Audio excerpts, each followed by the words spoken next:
Assalamualaikum warahmatullahi wabarakatuh. Bihamdillahi wassalatu wassalamu ala rasulillah wa ala alihi wa sahbihi wa mawalah wa la hawla wa la quwata illa billahi wa ba'du. Qala Allahu azza wa jalla ya ayyuhalladzina amanu taqullaha haqqa tuqatih wa la tamutunna illa wa antum muslimun. Faqala Allahu azza wa jalla ya ayyuhalladzina amanu taqullaha haqqa tuqatih ya ayyuhan nasu taqu rabbakumul ladzi khalaqakum min nafsin wahidah wa khalaqa minha zawjaha wa batha minhuma rijalan katsiran wa nisaa'a wattaqullaha alladzi tasaaluna bihi wal arham innallaha kana 'alaikum raqiba. Amma ba'du, ma'asyiral muslimin yang dimuliakan Allah Subhanahu wa taala. Alhamdulillah, di malam hari ini dengan izin Allah Subhanahu wa taala dan nikmat yang Allah karuniakan kepada kita, kembali kita bisa berjumpa walaupun lewat media. Dan ini sebuah nikmat Allah Subhanahu wa taala, kita masih diberikan kesempatan waktu untuk berthalabul ilmi. Salawat dan salam marilah kita aturkan kepada Nabi besar Muhammad sallallahu alaihi wa ala alihi wasallam. Ma'asyiral muslimin yang dimuliakan Allah Subhanahu wa taala, bicara tentang Arsy, maka Arsy banyak disebutkan di dalam Al-Quranul Karim dan hadis-hadis Nabi sallallahu alaihi wasallam tentang sifat-sifatnya. Sebut saja beberapa ayat dalam Al-Quran, contohnya surah Ghafir ayat 7, Allah katakan alladzina yahmilunal arsya wa man hawlahu yusabbihuna bihamdi rabbihim wa yu'minuna bih wa yastaghfiruna lilladzina amanu.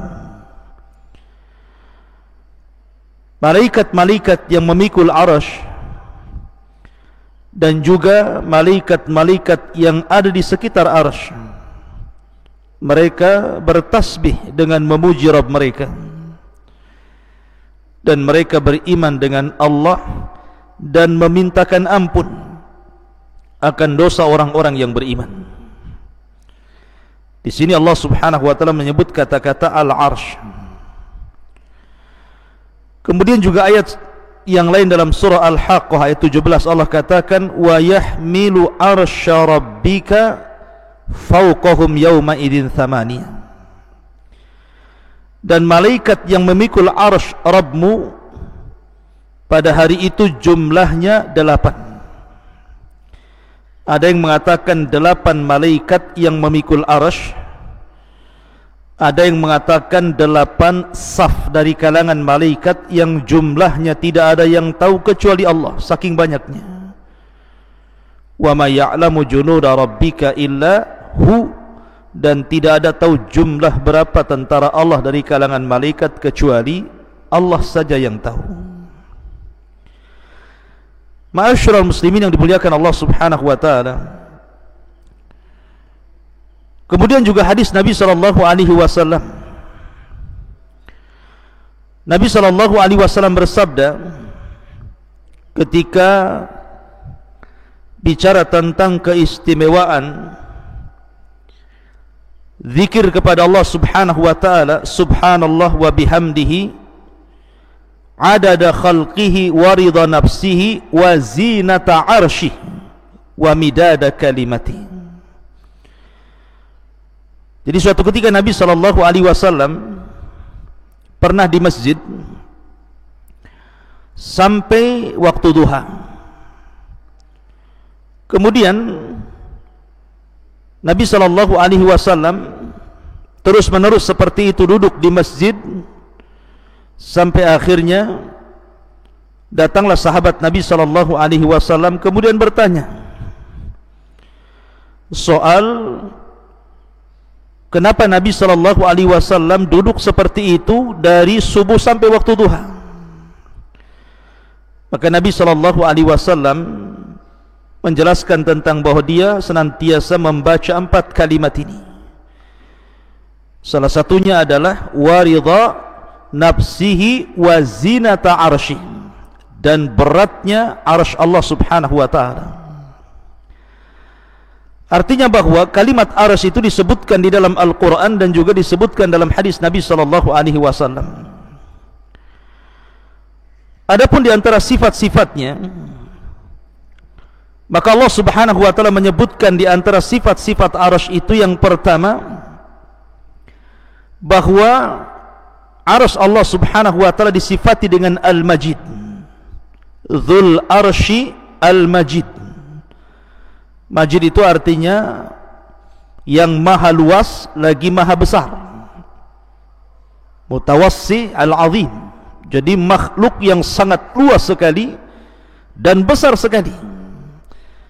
Makanya dalam ayat yang lain juga Allah subhanahu wa ta'ala mengatakan Dzul Arsyil Azim, pemilik arsy yang sangat agung, yang sangat besar.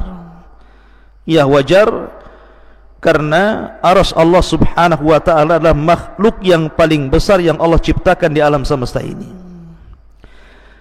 Anda bisa bayangkan sebuah hadis Nabi SAW.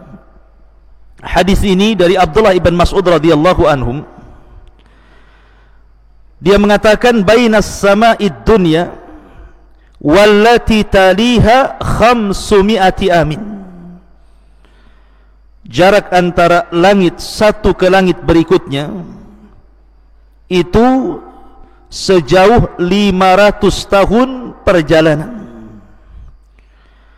Wa baina kulli sama'in was sama'i 500 amin. Dan jarak antara langit ke langit berikutnya juga 500 tahun perjalanan. Wa bainas sama'is sabi'ati wal kursi 500 amin. Bahkan jarak antara langit ke-7 ke kursi Allah itu juga 500 tahun perjalanan. Ma'asyiral muslimin yang dimuliakan Allah subhanahu wa ta'ala. Kemudian Rasul mengatakan, Abdullah bin Mas'ud mengatakan wa baina kursi wal ma 500 amin. Dan jarak dari kursi ke air yang ada di atas langit itu juga 500 tahun perjalanan. Wal arsyu fawqal ma, dan arsy itu di bawah air, dan arsy itu di atas air. Wallahu fawqal arsy, dan Allah di atas arsy. La yakhfa alaihi syai'un min a'malikum, Allah tidak mungkin tersembunyi sedikit pun dari amal-amal kalian. Coba perhatikan di sini. Jarak bumi ke langit itu, kata Abdullah bin Mas'ud radhiyallahu anhu, itu perjalanan 500 tahun. Tentu kalimat perjalanan 500 tahun ini sesuai dengan waqi', sesuai dengan apa yang kita rasakan hari ini. Coba Anda lihat bintang yang ada di langit itu. Apabila tidak sedang hujan ataupun awan tidak sedang hitam, tentu kita bisa lihat bintang itu. Sementara menurut ulama falak, satu bintang itu besarnya bisa ratusan kali bumi. Satu bintang itu besarnya bisa ratusan kali bumi. Sementara kita hanya melihat bintang itu kecil seperti kelereng. Artinya bahwa ketika Abdullah ibn Mas'ud radhiyallahu anhu mengatakan bahwa jarak antara bumi ke langit itu 500 tahun perjalanan, masuk di akal. Al-Imam Ibnu Utsaimin rahimahullahu taala ketika memberikan catatan kepada riwayat Abdullah bin Mas'ud radhiyallahu an ini, memang perkataan ini adalah mauquf. Artinya ini perkataan sahabat Rasul sallallahu alaihi wasallam, Abdullah bin Mas'ud radhiyallahu an. Akan tetapi ini kan perkara gaib. Mengukur jarak dari bumi ke langit pertama, dari langit pertama ke langit kedua, ketiga, keempat sampai ketujuh, dari langit ketujuh sampai ke kursi, dari kursi sampai ke air, dari air sampai ke arsy, ini kan perkara gaib. Tidak ada yang tahu kecuali Allah Subhanahu wa taala. Dan Abdullah ibn Mas'ud radhiyallahu an tidak dikenal seperti Abdullah bin Abbas suka meriwayatkan dari Israiliyat. Abdullah ibn Mas'ud itu tidak. Dia tidak dikenal suka mengambil dari riwayat Israiliyat, sehingga pertama ini perkara gaib, yang kedua Abdullah bin Mas'ud tidak terkenal mengambil dari kisah Israiliyat, maka Syekh Utsaimin menghukumi bahwa perkataan Ibnu Mas'ud itu ala hukmir raf'i, artinya marfu sampai kepada Nabi sallallahu alaihi wasallam. Lihat bagaimana jaraknya langit pertama ke kedua 500 tahun perjalanan, kedua ke ketiga 500 tahun perjalanan, ketiga ke empat 500 tahun perjalanan, begitu juga sampai ke 7. Berarti arsy Allah Subhanahu wa taala itu tinggi sekali. Karena di atas air, bumi, 7 lapis langit, kursi, air, arsy, dan tidak ada makhluk setelah Allah yang paling tinggi kecuali arsy Allah Subhanahu wa taala. Adapun besarnya, maka Nabi sallallahu alaihi wasallam dalam hadis Abu Dzar Al-Ghifari radhiyallahu an, dia pernah berkata, qultu ya Rasulullah, aku katakan ya Rasulullah, ayyuma anzala alaika a'zam, surat apa yang turun kepadamu yang paling mulia dalam Al-Quran ini? Maka Nabi SAW mengatakan ayatul kursi, ayat kursi. Kemudian thumma qala, dia mengatakan ya Abu Dzar, mas samawatus sab'u ma'al kursi illa kahalaqati mulqatin bi ardi falatin wa fadlul arsy alal kursi ka fadlil falati alal halaqati. Ya Abu Dzar, sesungguhnya 7 lapis langit ini bila dibandingkan dengan kursi Allah, maka seperti cincin dilempar ke padang pasir. Jadi kalau seandainya kita bandingkan besarnya 7 lapis langit itu, yang satu langit saja, langit dunia terbentang dari barat ke timur, utara dan selatan, hampir tidak ada batas dan tidak ada tepinya. Lah besarnya langit pertama digabungkan dengan langit kedua, digabungkan dengan langit ketiga, keempat, kelima, keenam sampai ke-7, kemudian dibandingkan dengan besarnya kursi, maka Nabi SAW mengatakan 7 lapis langit itu ibarat cincin yang dilempar ke padang pasir, dan padang pasir itu kursinya Allah. Kemudian Nabi SAW mengatakan wa fadlul arsy alal kursi, adapun keutamaan arsy dibandingkan kursi, ka fadlil falati alal halaqah, seperti keutamaan al-falat di atas cincin halaqah tadi. Artinya bahwa kalau seandainya kursi Allah Subhanahu wa taala digabungkan dengan 7 lapis langit, kemudian dibandingkan dengan arsy Allah Subhanahu wa taala, maka seperti cincin dilempar ke padang pasir, cincinnya itu kursinya dan 7 lapis langit, adapun padang pasir itu arsy Allah Subhanahu wa taala. Anda bisa bayangkan besarnya arsy Allah Subhanahu wa taala dan tingginya arsy Allah Subhanahu wa taala. Dan itu satu makhluk. Bagaimana dengan yang menciptakannya? Allahu Akbar, Allah lebih besar dibandingkan seluruh makhluknya. Ma'asyiral muslimin yang dimuliakan Allah Subhanahu wa taala, bahkan ketika Allah Subhanahu wa taala dan Rasulnya menceritakan tentang malaikat-malaikat yang memikul arsy, dan itu sudah saya sebutkan di awal, di mana Allah Subhanahu wa taala berfirman tentang masalah para malaikat pemikul arsy ini, wa yahmiluna arsya rabbika fawqahum yauma idzin thamaniyah, dan malaikat yang memikul arsy Rabbmu pada hari itu di atas, wa yahmiluna arsya rabbika, dan malaikat yang memikul arsy Rabbnya jumlahnya thamaniyah. Saya katakan di awal bahwa kalimat thamaniyah, kalimat 8 ini, ada yang mengartikan Maksud 8 di sini artinya 8 malaikat. Tapi ada juga yang mengatakan yang dimaksud 8 di sini adalah 8 saf. Jadi malaikat itu bersaf-saf ketika memikul arasy Allah Subhanahu wa taala sehingga jumlahnya 8 saf. Dan satu saf itu tidak diketahui berapa jumlah malaikat yang memikul arasy Allah Subhanahu wa taala. Nabi SAW pernah bersabda dalam hadis Jabir bin Abdullah radhiyallahu an, "Adzina li an uhadditsa an malakin min malaikatillah min hamalatil arsy." Telah diizinkan kepadaku oleh Allah Subhanahu wa taala agar aku menceritakan tentang satu malaikat dari sekian malaikat-malaikat Allah, dari malaikat-malaikat pemikul arsy. Perhatikan di sini. Nabi SAW ingin menceritakan berapa besarnya malaikat dari sekian para malaikat yang memikul arsy Allah Subhanahu wa taala. Kata Nabi SAW, "Innama baina sakhmati udhunihi ila atikihi masirata sab'umi'ati amin." Jarak antara daun telinga malaikat pembawa arsy ini sampai ke pundaknya itu sama dengan 700 tahun perjalanan. Dari daun telinga sampai bahunya di sini. Panjangnya lehernya malaikat pemikul arsy itu sejauh 700 tahun perjalanan.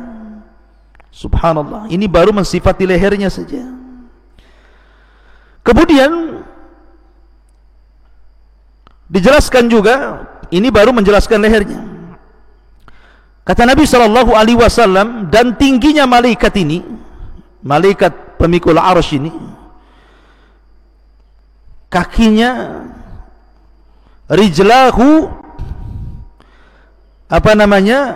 qad maraqat rijlahul arda sabi'ata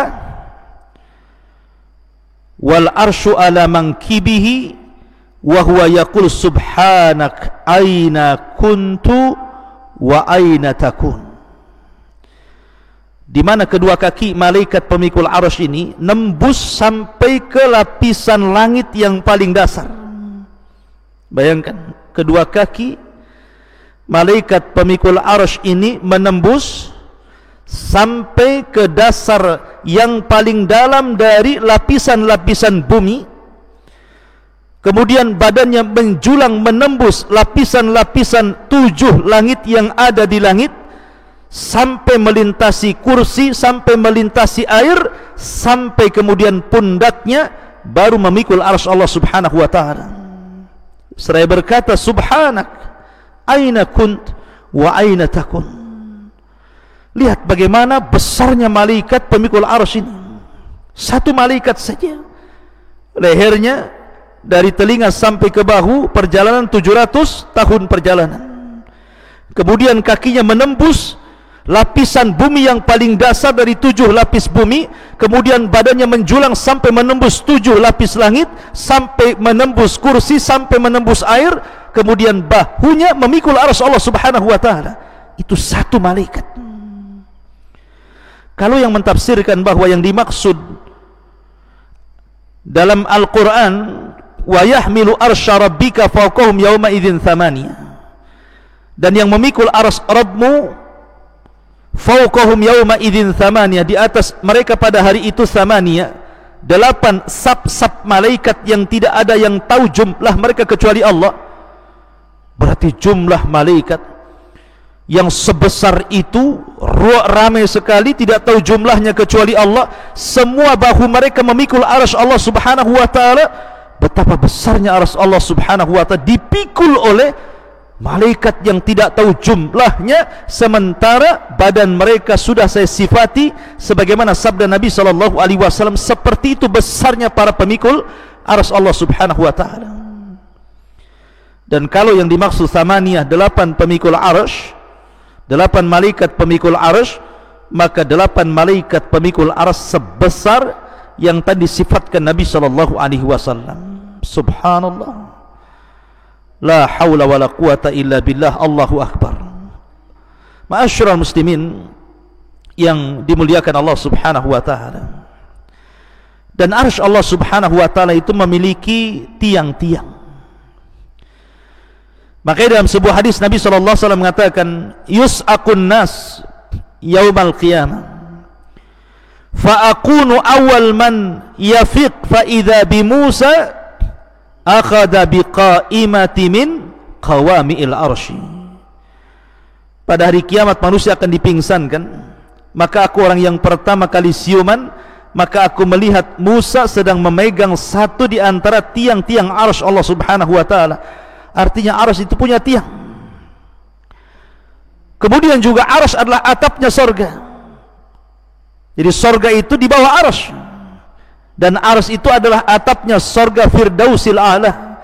Sebagaimana sabda Nabi sallallahu alaihi wasallam, "Idza sa'altumullaha fas'alul Firdausil A'la fa innahu a'lal jannah wa fawqahu arsyur rahman." Apabila kalian hendak meminta sorga, mintalah sorga Firdaus, sorga yang paling tinggi, karena atapnya sorga ini adalah arsy Allah Subhanahu wa ta'ala.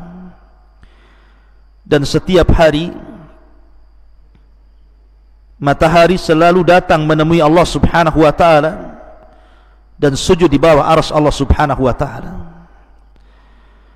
Dalam sebuah hadis yang dikeluarkan Bukhari dan Muslim, ketika para sahabat melihat dan juga Nabi sallallahu alaihi wasallam matahari hendak tenggelam, matahari itu hampir tenggelam ke arah barat, maka Rasul mengatakan, "Ya Abadar, atadri aina taghrub?" Abadar, kamu tahu enggak matahari itu kemana perginya ketika dia tenggelam?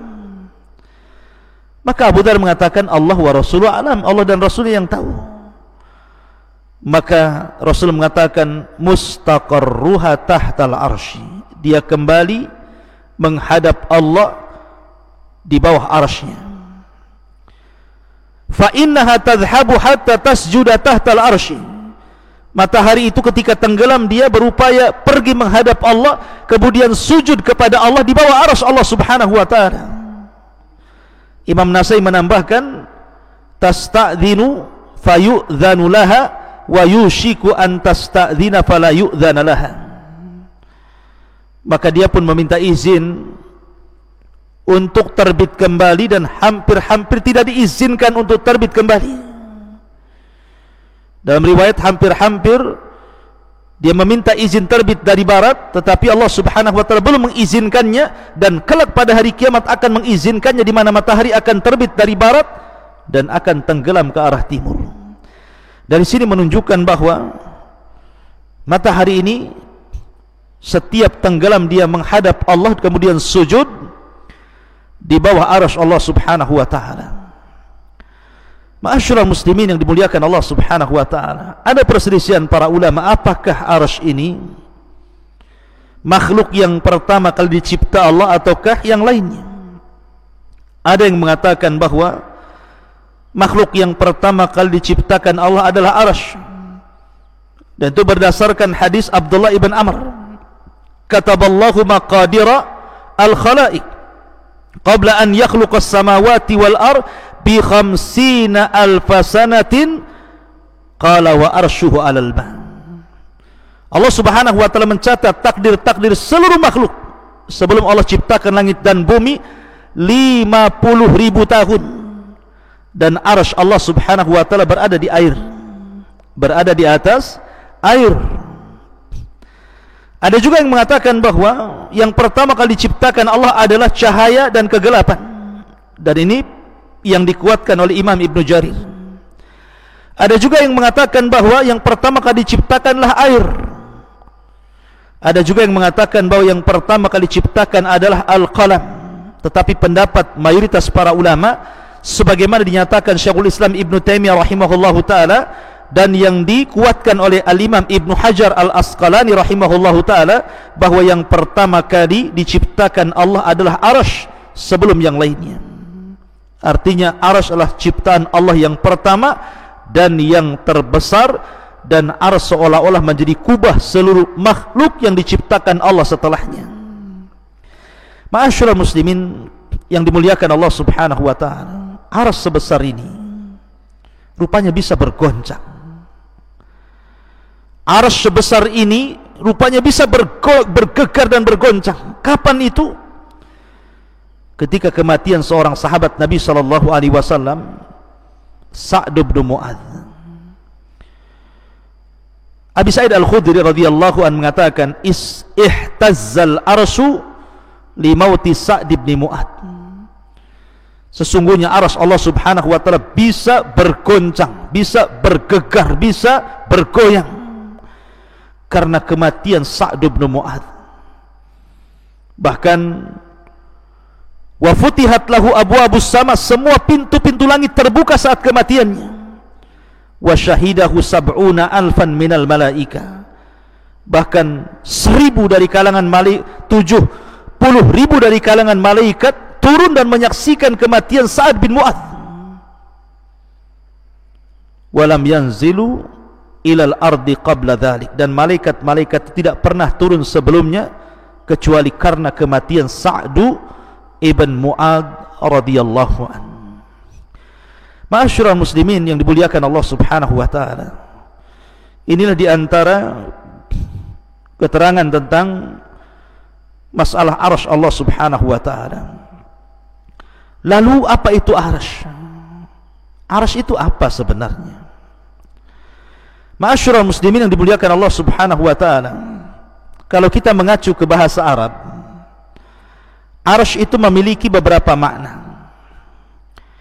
Yang pertama, arsy itu artinya singgasana raja. Arsy itu artinya adalah singgasana raja. Sarir, as-sarir lil malik, singgasana bagi seorang raja.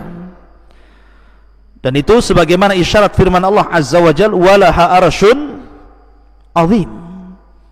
Ketika Hudhud melihat istana Ratu Balqis, maka Hudhud mengatakan di hadapan Sulaiman, walaha arsyun azim, dan wanita itu, ratu itu memiliki singgasana yang sangat besar. Artinya bahwa secara bahasa arsy itu as-sariru lil malik. Ada juga yang mengatakan secara bahasa bahwa arsy itu syaqful bait, atap rumah itu disebut arsy.